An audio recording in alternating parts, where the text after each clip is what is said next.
유명한 인도의 정신적, 민족적 지도자였던 간디는 독실한 예수 숭배자이면서도 정작 기독교인은 아니었습니다.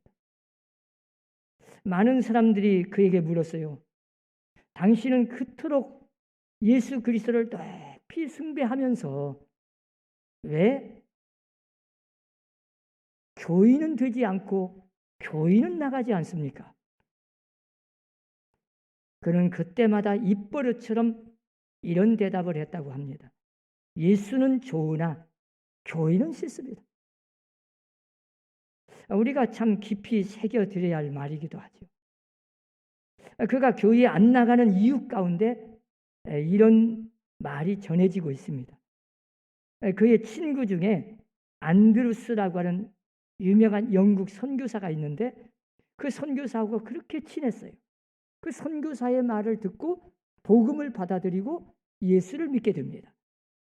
성경 말씀도 들었고 예수님에 대해서 이야기도 들었고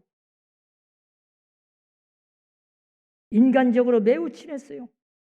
그의 설교도 많이 들어서 감동도 받았어요. 그래서 어느 날 그를 따라 교회를 가기로 결심을 했어요. 어느 주일날 깐딜은 교회에 나가게 됐어요. 그런데 나가자마자 저 문지기, 그때는 다 문지기가 있어요. 지금 우리가 안내위원처럼. 문에서 딱 보더니 유색인종이에요. 그러니까 교회를 못 들어오게 하고 밖으로 내쫓아버렸어요. 그때부터 이 간디는 평생 교회를 나가지 않았습니다. 예수님은 그렇게 좋아했어요. 예수님을 그렇게 숭배했어요. 그 어떤 사람보다, 기독교인보다, 교회 다니는 사람보다 철저하게 예수는 믿은 사람이에요. 그런데 교회는 가지 않았어요. 요즘 우리 사회에 그렇게 비도덕적이고 비인간적이고 반인륜적인 사건들이 얼마나 많이 일어납니까? 어쩌면 그런 일이 일어날까? 어떻게 그런 일이 있을 수 있을까? 이런 일들이 참 비일비재해요. 자, 그 원인을 잘 찾아보면 많은 사람들이 이렇게 생각합니다. 정치적인 문제다, 경제적인 문제다, 돈이 없어, 가난해서 그렇다, 교육 수준 때문이다, 가정적인 문제다. 물론 겉으로 보는 문제의 원인은 그것일 수 있습니다. 그런데 깊이 들어가 보면 근본적인 문제가 성경에서 답이 나와요. 복음을 듣지 못했기 때문에. 예수 그리스도가 그 속에 들어가지 않았어요. 예수님이 그 마음속에 들어가면 성령이 역사해서 내가 변화되고 내 가치관이 달라지고 내 삶이 달라지고 내 생각이 바뀌는데 그 사람 생활이 달라지는데 그러면 그 사람을 통해서 어떻게 그 비인간적인 반인륜적인 사건이 일어날 수 있습니까? 한마디로 표현하면 복음을 듣지 못했기 때문에. 그러니까 이 사회가 이렇게 끔찍한 일들이 일어나는 이유는 첫째는 복음을 듣지 못했기 때문이고 두 번째는 그 복음을 전하지 않았기 때문이고 세 번째는 우리의 행위가 우리의 사랑으로 우리의 선행으로 예수 믿는 사람들이 그리스도의 증인이 되지 못했기 때문에. 이런 유명한 말이 있어요. 누구든지 한 사람의 진실한 교인을 만나고야 그리스도인이 될 수 있다. 여러분, 한 사람이 구원받고 예수 믿는 게 어찌 간단한 문제인 줄 알아요? 그게 쉬운 문제 아닙니다. 우연히 된 것도 아니고. 우리가 참된 그리스도인으로 살아가지 못하고 그리스도인답게 생활하지 못하고 말씀대로 살아가지 못하니까 이 사회가 이렇게 험악하고 이런 엄청난 일들이 일어나는 거예요. 로마서 10장 14절에 보면 이렇게 말씀합니다. 믿지 아니하는 일을 어찌 부르리요? 듣지도 못한 일을 어찌 믿으리요? 보내심을 받지 아니하였으면 어찌 전파하리요? 이 말은 결국 이런 말이에요. 복음을 듣지 못했으면 어떻게 사람이 되겠느냐? 복음을 듣지 못했는데 어찌 인간이 되겠느냐? 제대로 된 사람다운 인간다운 인격이 이루어지겠느냐?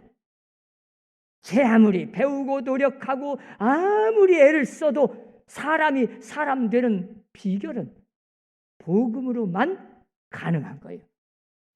성령의 역사로 예수 믿는 사람, 예수가 그 속에서 영이 역사해야 사람이 사람 되는 거예요. 여러분, 복음이 없이는 개인도 사회도 민족도 국가도 절대 바로 설 수가 없어요. 어느 신문 기자가 유명한 구세군을 창설한 창립자입니다. 윌리엄 무스 대장에게 물었어요. 다가오는 미래는 어떤 문제가 가장 위험한 일로 다가오겠습니까? 앞으로 미래에는 도대체 가장 위험한 요소가 뭐라고 생각하십니까?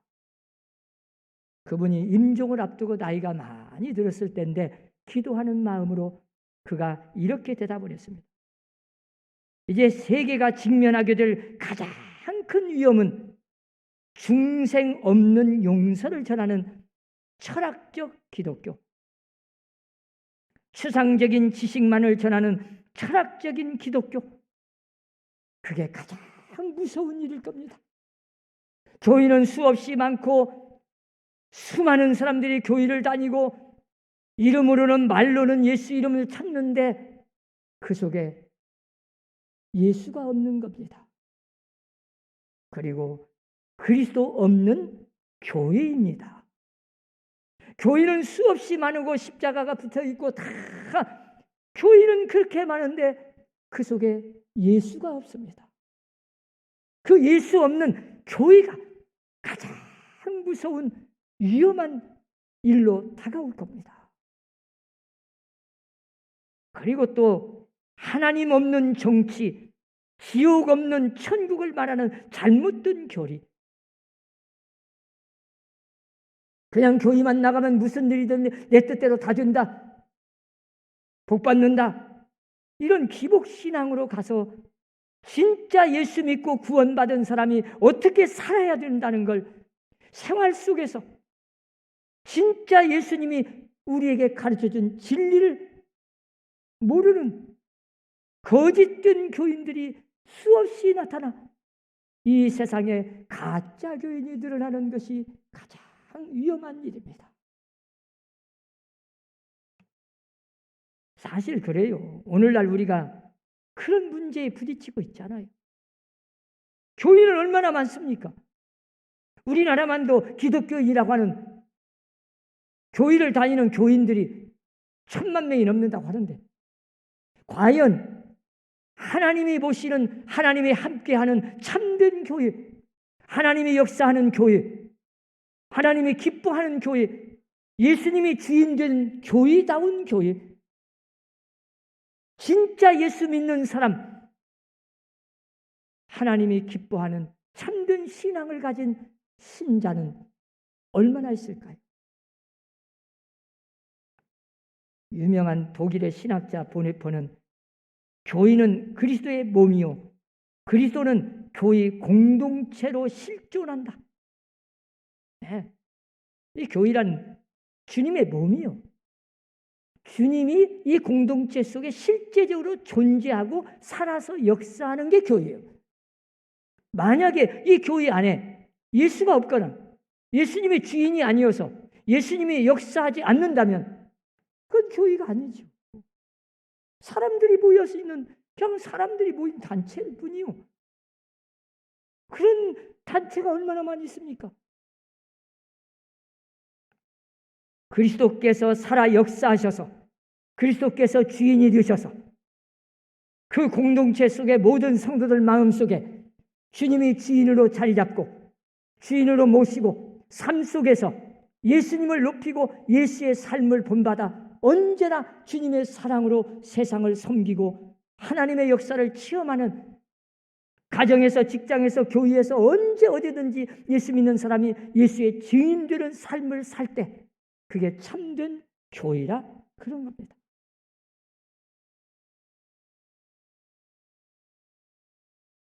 오늘 본문을 보면 초대교회의 한 모습이 잘 나타나요. 여기서 우리는 교회의 속성을 읽을 수 있어요. 교회란 어떤 것인가? 오늘 본문 31절에 보세요. 그리하여 교회가 평안하여 든든히 서가고 주를 경외함과 성령의 위로로 진행하여 수가 더 많아지니라. 하나님의 성령이 역사하면, 주님이 주인 되어 주님이 역사하면 교회는 저절로 부흥되게 되겠어요. 사람들이 노력해서, 사람들이 애를 써서 교회를 부흥시키는 것 같지만 절대 그런 게 아닙니다. 교회는 교회다우면 저절로 부흥되고, 교회가 평안하면 저절로 부흥되고, 하나님의 역사하면 한 생명 한 생명이 구원받는 역사도 하나님이 역사하셔서 이루어지는 것이기 때문에 하나님이 택한 백성을 고용하셔서 사용하시고 쓰임받아서 우리는 그냥 쓰임받는 고용인일 뿐이요. 다 하나님이 역사하는 거예요. 저도 목회를 40년 가까이 해보니까 교회는 하나님이 하셔요. 문제는 모든 성도들이, 특히 지도자가 하나님이 일하실 수 있도록 겸손한 자세로 하나님을 의지하고 하나님이 일하실 수 있도록 만들면 돼요. 그 마음 자세, 그 믿음으로 최선을 다하면 모든 일을 이루시는 분은 하나님이십니다. 수가 더 많아지니라. 사도행전 2장 47절에서는 이렇게 말해요. 하나님을 찬미하며 또 온 백성에게 칭송을 받으니 주께서 구원받는 사람을 날마다 더하게 하시니라. 주께서 구원받는 사람을 날마다 더하게 하셨는데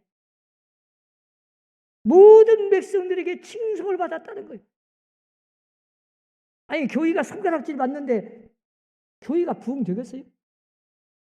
우리 선함교회는 지금도 소문이 좋지만 앞으로도 하나님이 역사하셔서 온 성도들이 생활 속에서, 삶 속에서 주님의 증인되는 삶을 살아서 칭찬받는 성도들이 되고 선함교회가 되어서 이 선함교회를 통해서 수많은 사람이 구원받고 평안하고 든든히 서가며 부흥되는 선함교회가 될 수 있기를 주의 이름으로 축원합니다.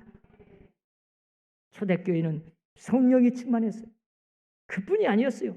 담대히 하나님의 말씀을 증거했어요. 여러분, 그 당시는 예수를 믿기만 해도 잡아갈 때요. 가두고 고문하고 핍박하고 죽이는 때요. 아니, 그런데 어떻게 내가 믿는 것도 숨어서 믿기가 힘든데 남을 전도합니까? 그런데 잘 보세요. 초대교회는 하나님의 말씀을 열심히 생활 속에 가서 실천했어요. 사랑으로 섬겼어요. 말로 예수 믿으라 하지 않았어요. 생활 속에서 그리스도의 사랑을 실천하고 삶 속에서 행함으로 전도한 거예요.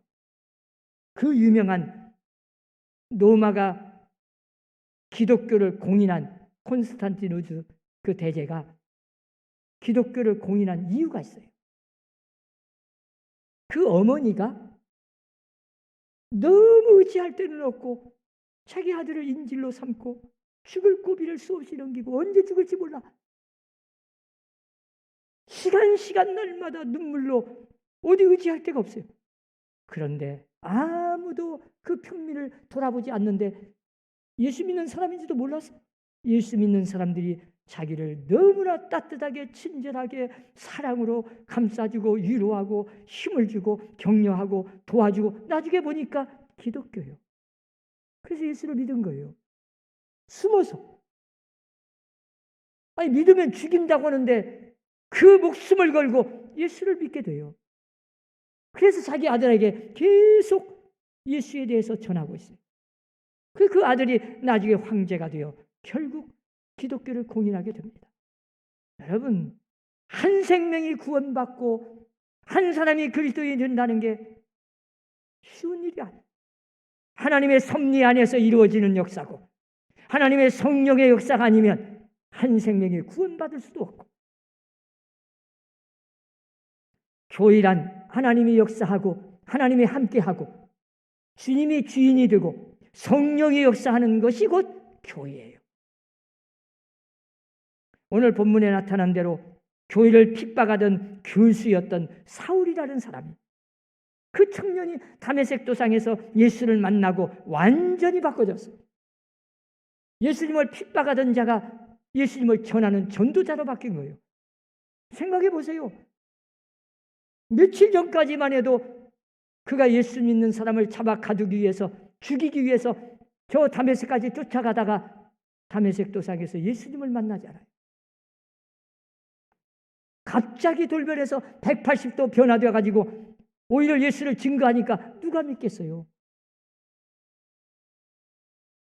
이런 변화, 이런 중생의 역사가 있는 곳이 곧 교회예요. 여러분, 예수를 믿음으로 구원받은 자가 교회에 나올 수도 있지만, 교회에 나와서 예수를 영접하게 되고 예수를 믿게 되고 구원받는 역사가 체험하는 게 성령의 역사입니다. 그리고 그가 예수를 믿고 예수를 만나는 성령의 중생의 체험을 해보세요. 내 생각이 바뀝니다. 가치관이 달라져요. 목표가 달라져요. 세상 사는 인생관이 달라집니다. 세계관이 바뀌어요. 말이 바뀌고 언어가 달라져. 행함이 달라집니다. 이런 변화가 일어나야 진짜 중생의 체험을 한 것인데, 우리는 교회를 수십 년 다녔다고 합니다. 교회들이 얼마나 많습니까? 몇십 년 하나님의 말씀을 들었다고 하고 다 알기는 지식적으로는 잘합니다. 그런데 과연 내 습관이 달라졌습니까? 내 생각이 바뀌었어요?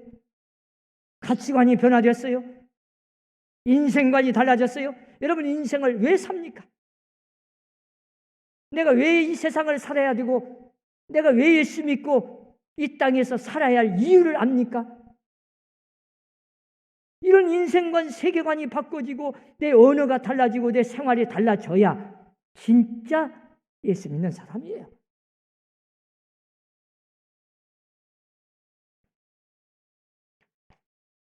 교회 성장이라는 것이 거창한 이야기가 아닙니다. 교인들이 막 열심히 노력하고 막 힘을 쓰고 전도하고 다니고 그래가지고 교회가 부흥됐다, 천만에요. 교회가 교회다워지면 돼요. 교회가 하나님이 기뻐하는 교회로 만들어가면 돼요. 온 성도들이 그리스도인답게 살아가면 돼요. 그러면 하나님의 역사예요. 하나님의 놀라운 역사가 나타나기 시작합니다. 그래서 교회는 부흥하기 시작합니다. 뿐만 아니라 교회는 이렇게 달라진 사람을 수용할 수 있어야 교회입니다. 이것이 또한 굉장히 어려운 일이요. 오늘 본문의 주제가 바로 그겁니다. 자, 예루살렘 교회가, 사울이 다메섹 도상에서 회개하고 예수를 만나고 달라져 버렸어요. 그 핍박하던 악명 높은 소문난 사람이라 모르는 사람이 없어요. 이름만 들어도 다 벌벌 떨어요. 그런데 그가 예수를 증거하고 전하는 전도자가 변했으니 얼마나, 이건 도저히 믿기질 않아. 예루살렘 교회가 믿지를 않았다. 저거 지금 수작 부리는구만. 또 음해를 그리는구만. 음모 꾸미고 우리를 끄집어내려고 지금 수작 부리고 가짜로 믿는 채 하는구만. 그리고 아무도 믿어지지 않았어. 그럴 수밖에 없는 상황이었죠. 그런데 그 과정에 바나바가 나타납니다. 이 바나바가 사도들을 만납니다. 교회의 지도자들을 만났어요. 가서 설명을 합니다. 이 사울이라는 사람이 이런 사람이었지만 이렇게 핍박하러 가다가 다메섹 도상에서 예수님을 만났습니다. 그리스도를 만난 체험 이야기를 하면서 그가 주님이 함께 하셨습니다. 주님이 하신 겁니다. 주님께서 성령으로 그를 강권적으로 완전히 강제적으로 붙들어서 지금 변화시켰습니다. 이것이 사람의 힘으로 된 게 아닙니다. 하나님의 역사였습니다. 이 자를 받아주셔야 됩니다. 바나바가 사울이라는 사람의 무슨 인격을 보고 지식을 보고 사람을 본 게 아닙니다. 바나바의 신앙이었습니다. 바나바는 영적인 성령의 체험을 한 사람입니다. 하나님의 역사를 믿었어요. 사람이 변화되는 사람을 교회는 회개한 사람을 받아줘야 돼요. 우리는 교회 안에 누가 들어오면 과거가 어떻고 그 사람이 뭐 옛날에 어떤 사람이고 이런 거 따지면 안 됩니다. 과거를 조금이라도 생각해서도 안 돼요. 현재 지금 그분이 회개하고 예수를 믿느냐 이게 중요합니다. 그러면 우리는 어떤 사람도 사랑으로 덮어주고 감싸주고 오히려 그런 사람을 세워줘야 됩니다. 이것이 교회죠. 그러니까 교회는 사랑의 공동체라 그래요. 주님께서 우리를 용서하셨기에 우리도 용서하는 겁니다. 우리가 하나님의 용서를 받았기에 이 자리에 앉아 있지 않습니까? 하나님의 용서를 받지 않았다면 어떻게 우리가 이 자리에 앉아 있을 수 있겠어요? 독일 사람들의 재미있는 격언이 있어요.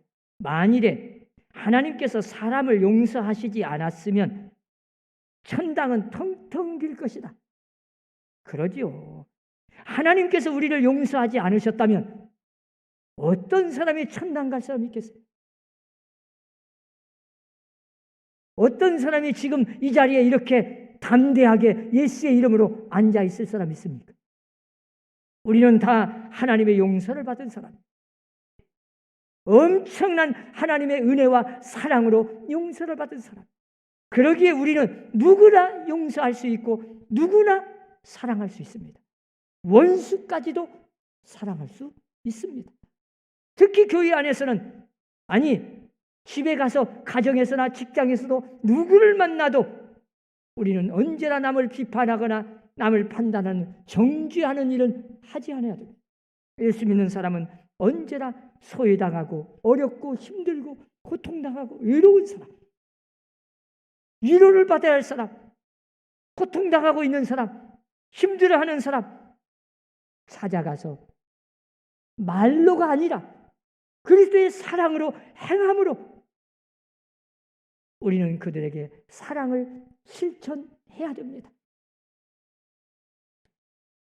오늘 본문에 보니까 그리하여 교회가 평안해지고 든든히 서가고 구원받는 수가 날마다 더해지고 부흥했다고 기록되어 있습니다.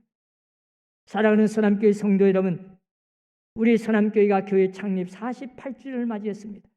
저는 지금까지 35년 동안 서남교회를 섬기면서 수많은 하나님의 역사를 체험했습니다. 하나님의 살아계심도 보았습니다. 서남교회에 얼마나 하나님이 함께 하심도 체험했습니다. 지금도 수없이 느끼고 있습니다. 앞으로 미래에 하나님이 서남교회를 통해서 이루실 엄청난 일도 저는 보았습니다. 여러분, 하나님께서 이렇게 큰 일을 앞두시고 서남교회에 역사하시고 마지막 때 쓰임받는 서남교회가 되도록 하나님은 새 성전을 허락하셨습니다. 이제 우리는 새 성전을 통해서 많은 사람이 구원받는 그 역사를 이루려면 우리 서남교회 성도들 한 사람 한 사람이 이 중생의 체험을 통해서 말이에요.